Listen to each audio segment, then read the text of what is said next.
Boom. Alrighty, y'all. What is good? It is your boy, the LowkeyLegend, man. Welcome back. Got a brand new episode of COD commentary for you guys. Playing some MW3 Survival on the OG game mode that I just got back into it, dude. First came out. Excuse me. Remember when it came out? Real fanatic of the COD survival series. I'm kind of like mad that they never really revived it, but it is what it is. I got some gameplay here for you guys. Today we're gonna be talking really about just the human it kind of, I guess the title of this would be what happens in the afterlife. I'm not gonna just I'm not gonna die on this hill pretty much, but this is just an opinionated video of what I think the afterlife is going to provide for us, and I guess really just the idea of what it is, you know what I mean? And I don't know what people like. This is just what makes sense to me. A lot of these topics on these videos are just what makes sense to me and what resonates. But let's talk about this game for a sec, dude. MW3 Survival. I bought the MP5. Started out with the 5.7. This was an OG game mode for me. I do remember playing this with my buddies back in the day.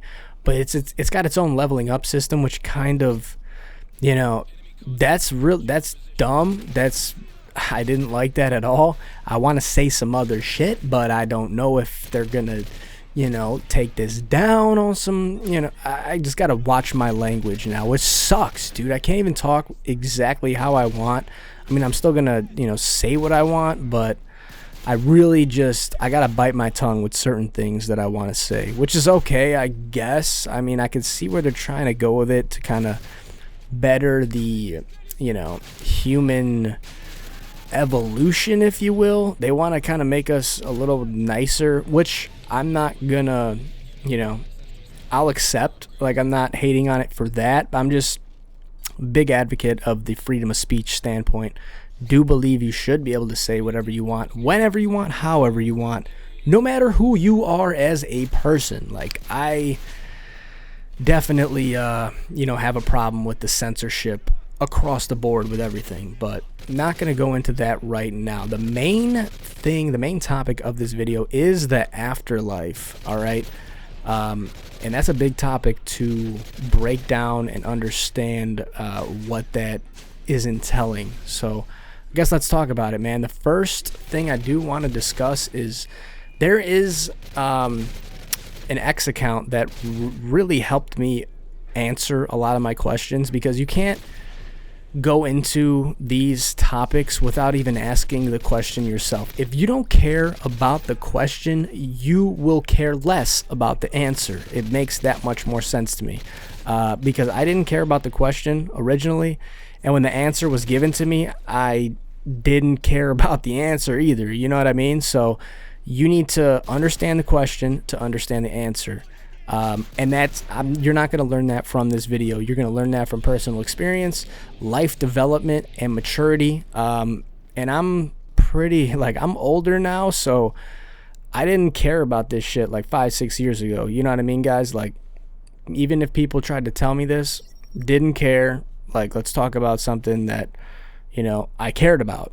And I don't know if I don't think that's a time period thing. I do believe that is a maturity thing. And I am pretty developmentally late with a lot of developmental issues. You know what I mean?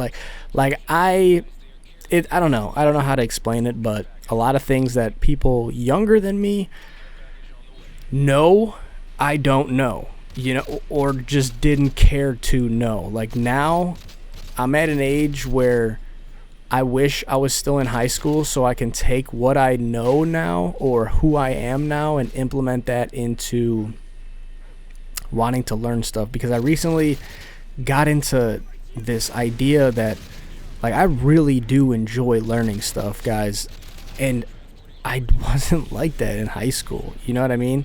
But I wish I was, and I don't know if that has something to do with, like I said, the developmental stages of children nowadays, or kids nowadays. I'm sure it's a lot worse for kids nowadays, but whatever the case is, man, the main reasons I have, I don't even blame myself necessarily. I blame the higher echelons of human, the humans watching over us, pretty much. So you call that what you want, but the higher ups of humans, okay, the people who control everything, and I genuinely do believe this, man. I think they tapped into the water supply, the food supply, and the air. Somehow they tainted it. But listen, even if they tainted it 0.0001 percentage, eventually throughout life, that's a very slow drip, but it's a real drip that we're all going to experience and witness eventually. Do I die right here? I better not die right here. I bought the UMP-45. I'm facing a juggernaut. I don't know if I get myself out of this. But the reason I'm playing survival in the first place is because I tried to join an online multiplayer game. They said the servers were down. They've been telling me the servers were down for like 3 hours. So like I tried before this game, and then I was like, okay, well, I'm just going to play this game and then I'll try after. I tried after, it was still down. Might be something on my end, I have no clue, but yeah, it was enough for me to give up and just run a terminal survival by myself offline and, you know, see where it gets me from there. But yeah, as I said, even if they tainted the smallest supply of all three of those things, or even one of those things, man, after a couple years or a couple generations, we're going to start to notice that, you know what I mean? And when I say notice, I mean we're going to feel the effects of it, which is unfortunate, but it is what it is. I got to this age where I enjoyed learning, and like knowledge, when they say knowledge is power, it really is. Knowledge is power, guys. You can learn so much, especially nowadays when we're on the internet doing stuff and learning a bunch of, you know, different things. You can definitely take that into consideration and learn whatever you want about anything, dude. It's actually pretty crazy, because people, you know, 20 years ago, 30 years ago, they had to go to a library and do all this stuff. And we're moving so quickly, we're evolving so quickly as a civilization, as humans, that we got the internet now, and, you know, we can learn whatever we want, whenever we want, about whatever we want. So it's crazy, dude. It's absolutely wild. But so I've asked the question, obviously, of what happens after death, and the only thing that made sense to me was this, okay? And I've explained this in other videos as well, but I'm going to explain it in a COD commentary because I can at least talk about how I want to talk about it, at least to a small degree. So the first thing is there's two basic souls on this planet, okay? Now, they are souls from other galaxies or other, you know, other dimensions or other, you know, you could be an alien right now, but you are choosing to be a human, to experience life as a human. And that's where you get people like Elon Musk and, like, you know, these other individuals who might seem like they're not human, but they're just their souls, who they are as a person, and choose to come here to experience life as a human. They still have some resemblance, you know what I mean? But if you shoot them, they're still going to bleed blood. They still have the same organs as us, and they still operate and act as a human. But people like that, you can tell they're not from Earth, okay? But there's some people here that are only from Earth, that have grew up and were born at Earth, okay? And there's other people that are like extraterrestrial souls. That's what you would call them. Extraterrestrial. Like, even on the outside, they might not look as human as other people, but you know that they're human, you know? I mean, I guess we really don't, but you could assume that they're human. But there's pretty much two different types, okay? And in my understanding, they're called Earth native souls. So you're either from Earth or you're a starseed, which is you're a soul from another dimension or another planet, trying to come here. Well, you're not trying. You are coming here to experience life as a human. Those are the two basic types.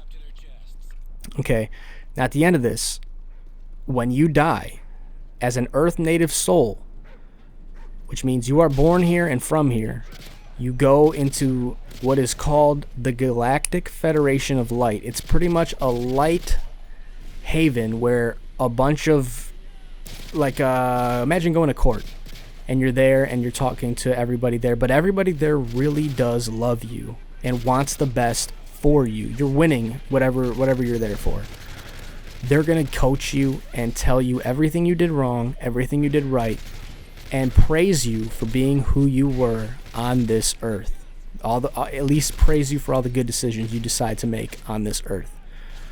That's pretty much what happens after death for Earth native souls. They're going to let you know everything you did wrong, everything you did right, tell you what you need to do on your next life, the missions they're going to give you, and how to succeed with doing them, in their best interest and in your best interest, to be the most possible, or the most the best possible human you could possibly be. And when you do come here, though, they're going to give you assigned things to do, but you're going to forget all about it, because in life, like, that's the beauty of life. You have free will. You can do whatever you want. You can completely not even take anything they said in account and just do what you want, because that is what life is. That's why this planet was created. Earth is not a prison. It is a school for your soul to do whatever you want and experience the human life, the human experience. And it's the same thing with star seeds.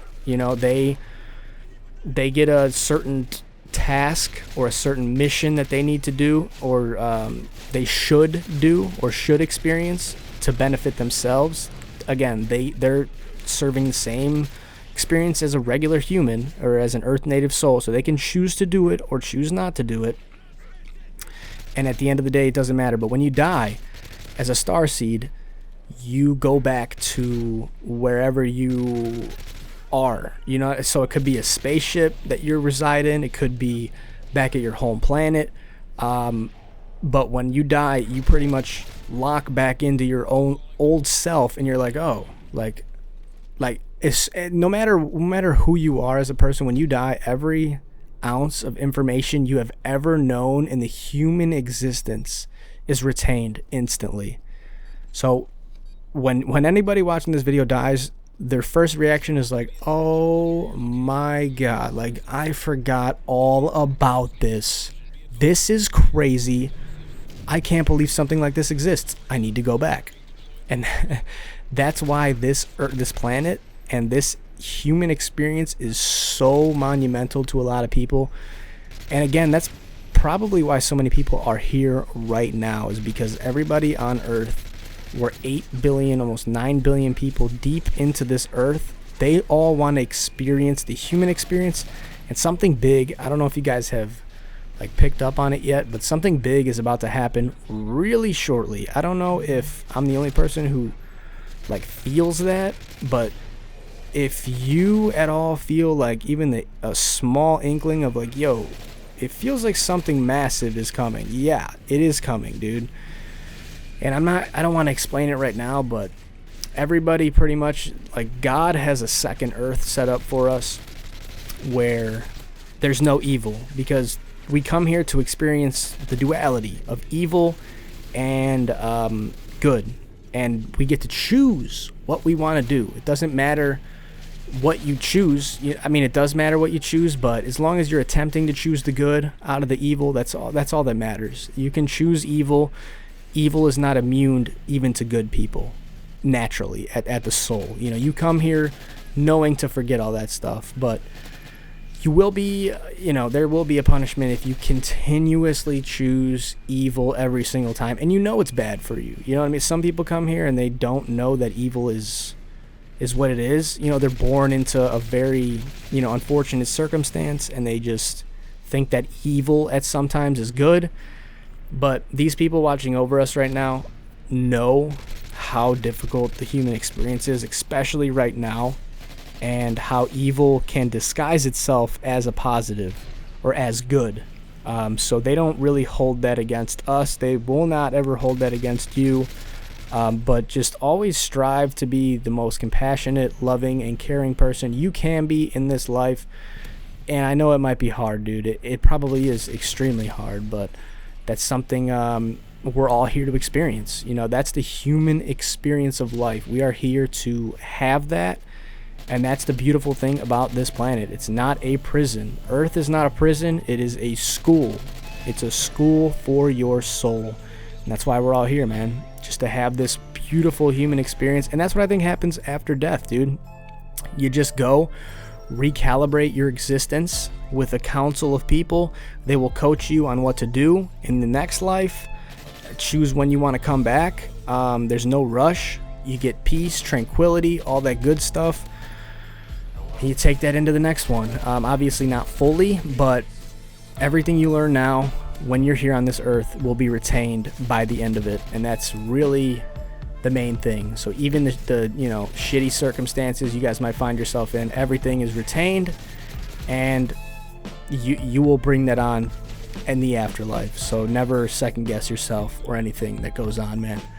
So that's what I think. I love you guys, man. Let me know what you guys think in the comments. Y'all have a great, blessed rest of your day, night, evening. It's been your boy, Low-Key Legend. Y'all stay safe, savage, low-key. See y'all tomorrow for a brand new one. I'm out of here, man. Adios.